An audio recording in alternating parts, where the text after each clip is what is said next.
मराठी कलाविश्वातील लोकप्रिय जोडी म्हणून प्रसाद ओक आणि मंजिरी ओक यांच्याकडे पाहिले जाते। त्यांनी त्यांच्या मेहनतीच्या जोरावर मोठं यश मिळवलं आहे।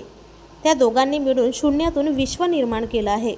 प्रसादच्या या यशात मंजिरीचा खूप मोठा वाटा आहे। जेव्हा जेव्हा प्रसादला गरज होती तेव्हा तेव्हा मंजिरी त्याच्या पाठीमागे खंबीरपणे उभी राहिली। मात्र अभिनेत्री 23 वर्षापर्यंत एक साधी गृहिणी होती व 2 वर्ष तिने बाहेर नोकरी देखील केली आहे। ती मार्केटिंग क्षेत्रात नोकरी करत होती।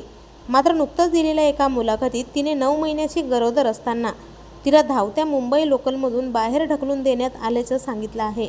यावेळी बोलताना ती म्हणाली, हाऊसवाईफ होणं हा खूप मोठा टास्क आहे। मी 23 वर्ष पूर्णपणे गृहिणी होती।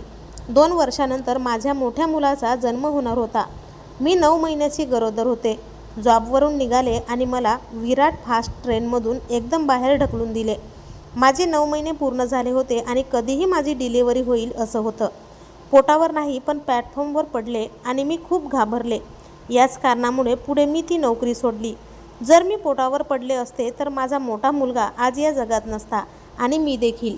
ही बातमी प्रसाद यांना माहिती होताच त्यांनी मंजिरीला तात्काळ ही नोकरी सोडण्यास सांगितले आणि काहीच दिवसात त्यांच्या मोठ्या मुलाचा सुखरूप जन्म झाला। या अपघातात त्यांचे नशीब बलवत्तर होते म्हणून त्या बचावल्या गेल्या असे त्यांनी आवर्जून सांगितले आहे। नुकतंच त्यांच्या मोठ्या मुलाचं लग्न झालं असून ते लवकरच आजी आजोबा होणार आहेत। तर तुम्हाला या दोघांची जोडी आवडते का?